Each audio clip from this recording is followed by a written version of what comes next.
toutes et à tous, bienvenue dans la quotidienne de Collection d'Art. Je suis heureux de vous retrouver ici à l'abbatiale Saint-Ouen qui accueille pour 3 jours la 8e édition de Collection d'Art. Nous avons installé notre studio en plein cœur de cet édifice historique pour enregistrer une émission par jour afin de vous faire découvrir ce magnifique festival des métiers d'artisans d'art. Depuis 2016, le département de la Seine-Maritime et la Chambre de métiers et de l'artisanat se sont associés pour présenter les plus emblématiques entreprises d'artisanat d'art. C'est une belle occasion de découvrir des savoir-faire ancestraux d'une quinzaine d'artisans et maîtres artisans du département et de la Normandie, tous autour d'un invité d'honneur qui est cette année les archives départementales. Lors de cette première émission, nous aurons comme invité Karine Blondel, assistante de conservation du patrimoine et médiatrice culturelle des archives départementales. Et on partira à la découverte du métier de plumassière avec Maëva Lasserve qui est avec Anne Kalonji. Mais avant, je vous propose de faire un petit bond en arrière, une semaine précisément, commencer le montage de toute cette structure qui est la colonne vertébrale de ce festival.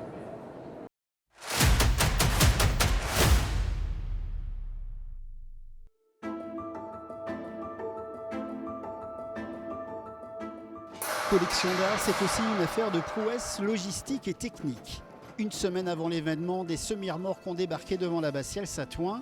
Le déchargement commence aussitôt. Le temps est venu pour les équipes du département de rentrer en scène. À partir de plans 3D élaborés par la direction de la communication du département, on s'organise pour transformer l'abbatiale. On l'habille en fait, c'est un habillage complet, c'est une sorte de communion entre le lieu qui est un lieu sacro-saint et magnifique, en essayant forcément d'y apporter toute l'ingénierie moderne et en y apportant toute la lumière nécessaire pour les besoins justement de cette belle exposition. On est en train de répartir les plateformes pour accueillir l'invité d'honneur. Et donc il faut essayer de faire des belles travées proportionnellement aux espaces pour la réglementation sur les passages sécurité. Voilà. Quand on voit au début tout le matériel qui rentre ici et que tout ce qui est mis en place, c'est assez. Je suis toujours quand même impressionné. C'est un défi et on adore les défis.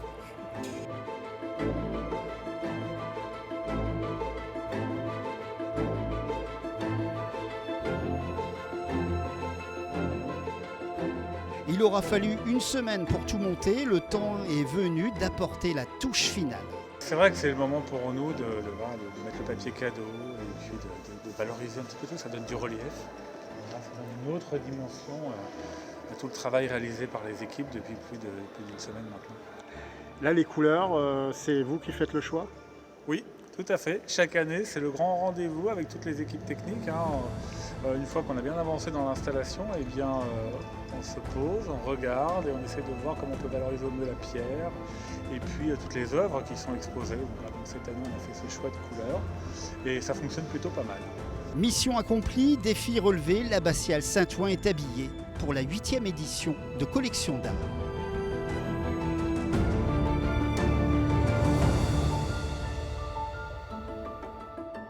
Et jusqu'au dernier moment, les artisans d'art ont pris place dans leur stand dédié, peaufiner les derniers réglages afin d'offrir le meilleur visage de leur profession.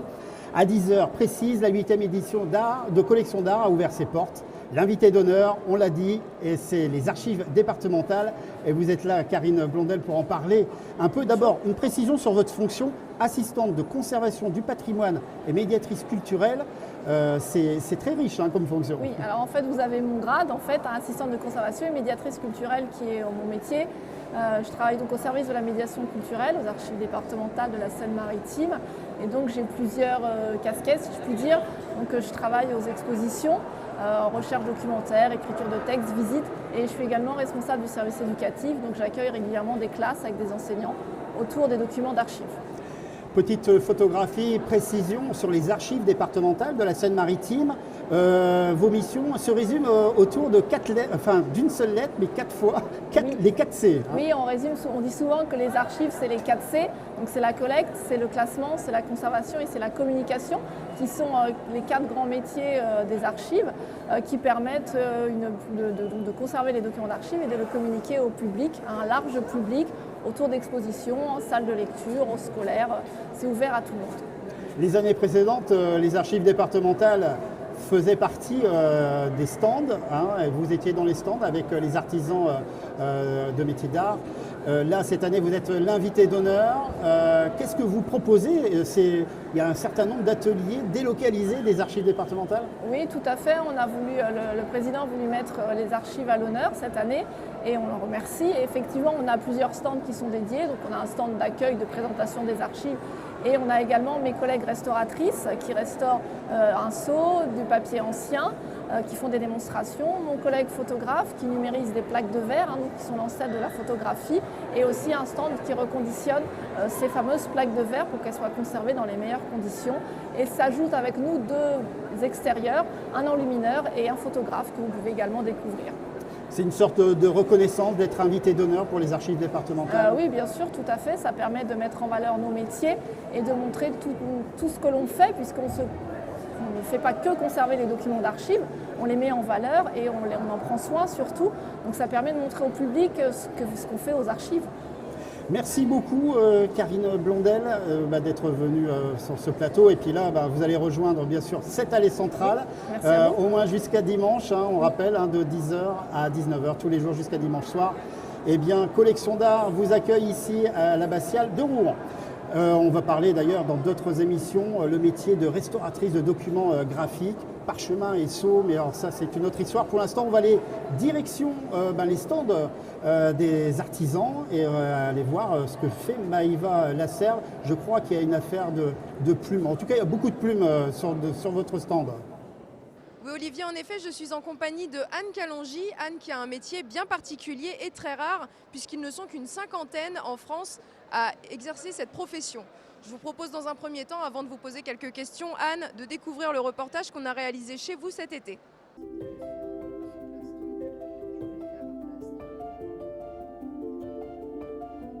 Je voulais travailler de mes mains parce que je suis d'une famille d'artisans qui travaillent soit le tissu, la terre, la peinture, voilà, plein de choses. Et je me suis dit, c'est maintenant ou jamais, donc je tente. Je travaillais en tant qu'assistante commerciale. J'ai fait un très très gros burn-out. C'est une histoire de rencontre avec Dominique Pillard. J'ai voulu faire différents stages au lycée Octave Feuillet à Paris. Je suis tombée donc sur des formations de bijoux qui ne m'ont pas forcément plu. Qui m'a dit allez vers la plume, je pense que ça va vous convenir, c'est quelque chose de plus calme et de plus posé. Il ne s'est pas trompé. Je suis tombée dedans. C'est quelque chose de doux, d'agréable. Et voilà, ça me correspondait tout à fait. J'ai mis quelques années avant de me dire oui, je vais en vivre et je vais m'inscrire à la Chambre des métiers. Au bout de 2-3 ans, je me suis dit je me lance et franchement, je ne regrette pas. Le travail de ses mains, c'est beau, on revient à l'essentiel et il n'y a pas de tricherie.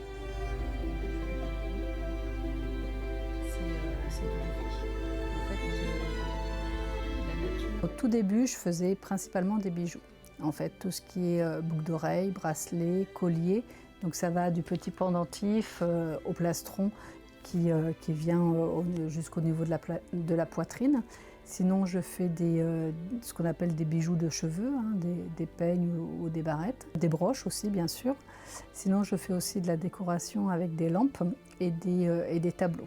Je suis incapable de refaire 2 fois le même modèle. Toutes mes boucles d'oreilles sont uniques. Elles se ressemblent, mais elles sont toutes uniques. C'est la plume qui décide. La nature est belle et j'essaye de, entre guillemets, l'exploiter au maximum pour lui rendre hommage. J'utilise beaucoup de faisans, du paon et tous les oiseaux de basse-cour. Le dindon, la dinde, la pintade, le coq, la poule, le canard. Avec tous ces animaux-là, j'ai toute la palette de couleurs, du blanc au noir. On est cadré par la CITES, donc protection de la faune et de la flore. On n'utilise que des oiseaux de la ferme comestibles. On peut utiliser aussi les plumes d'oiseaux qui muent, donc 2 fois par an, mais pas n'importe quel oiseau non plus. C'est des oiseaux qui sont protégés, mais pas en voie de disparition. En fait, il y a tellement eu d'abus, on protège et tant mieux. On se marie avec un plastron et dans quelques années, je pourrai le transmettre à ma fille et elle pourra se marier avec. Je trouve que l'idée est belle. Je sublime la plume, mais je sublime aussi la femme par mes bijoux. Je fais partie de l'association De l'or dans les mains. J'interviens dans des collèges où je fais faire aux enfants pendant 1 heure. Un bracelet, ça peut être un aplat de plumes, pour qu'ils touchent la matière et puis qu'ils se rendent compte ce que c'est que de travailler la plume. Ça ouvre l'éveil des enfants et le savoir-faire manuel de certains enfants qui ne se croyaient surtout pas manuels et finalement qui sont. Alors Anne, montrez-nous un petit peu ce que vous êtes venue exposer ce week-end. Alors, ce que j'expose, là, ce sont essentiellement du faisan vénéré, donc les grandes plumes, avec une composition, une robe que j'ai faite et où j'ai mis des plumes de faisan vénéré dessus, des boucles d'oreilles, des bijoux de cheveux. Et ici, en fait, tout ce qui est boucles et tableaux et luminaires. En fait, j'ai travaillé par collection. Donc là-bas, tout ce qui est vert avec du faisan vénéré, avec du faisan Lady Amherst et des barbes de paon. Et là, tout ce qui est un peu plus bleuté, avec le paon bleu cette fois-ci, et de l'oie et puis du faisan Lady Amherst aussi. On peut y voir un petit peu les saisons. J'ai l'impression que là, on est peut-être Exactement. en automne et ici, un bel hiver glacé. Exactement, exactement. Donc, et je travaille en fonction des saisons, où c'est vrai, avec le blanc-bleu, on a envie de se mettre un peu dans quelque chose de douillet, comme ce collier ici qui est tout doux et qui rappelle un peu les flocons de neige. En quoi des événements comme celui d'aujourd'hui est important pour une artisane d'art comme vous? C'est important parce que c'est d'abord un lieu qui est magnifique et c'est une vitrine pour nous d'être associés à un lieu aussi magnifique avec l'outil en main qui transmet aussi les gestes aux enfants avec Atelier d'Art de France aussi. Donc sur un même événement, on a énormément de choses qui font que notre visibilité sera plus grande pour le trimestre ou le semestre ou l'année à venir. Et vous vous rencontrez aussi entre artisans, peut-être que c'est l'occasion d'initier des projets, des choses comme ça, j'imagine. Exactement. Cette année ça démarre, mais l'an dernier il y avait des artisans avec qui j'ai lié connaissance et on a plus ou moins travaillé ensemble, on a émis des projets et c'est ce qui est sympathique parce qu'on a le temps aussi de se poser et de voir où on peut aller ensemble. Très bien, je vous remercie beaucoup Anne. En attendant, n'hésitez pas à venir lui rendre visite pour découvrir l'ensemble de sa création présente en tout cas ce week-end. Et sinon, vous pouvez retrouver toutes ses créations sur sa page Instagram, Anne-Calongy. Merci Maïva pour cette belle découverte. Et si mes informations sont bonnes, demain, je pense que vous allez être auprès d'un ébéniste. On verra ça. Ces artisans, vous pouvez les rencontrer jusqu'à dimanche soir. Les horaires d'ouverture sont de 10h à 19h, entrée gratuite. Vous pouvez trouver toutes ces informations sur le site du département seine-maritime.fr. Quelques infos et rendez-vous musicaux à l'espace musical du festival ici ce samedi à 10h30. C'est Cattle Grid qui va proposer un large répertoire de musique irlandaise. À 14h30, concert conférence avec 3 Célium, cet instrument à vent et à clavier normand inventé par Arthur Gramard. Et enfin, c'est le week-end des journées européennes du patrimoine. Les 6 sites et musées du département vont ouvrir leurs portes. Le château de Martinville, le musée de Victor Hugo, le théâtre romain de Lillebonne, le parc animalier et botanique de Claire, l'abbaye de Jumièges et enfin l'hôtel du département et sa tour des archives. Un beau week-end sous le signe du patrimoine et du savoir-faire des artisans d'art. Merci de nous avoir suivis. On se donne rendez-vous samedi dès 12h ici à l'abbaye Saint-Ouen. Et comme le collège Édouard Branly Grand-Quevilly, on vous invite à participer à l'enregistrement de cette émission. Eh bien, on vous dit à demain dès 12h. Profitez bien.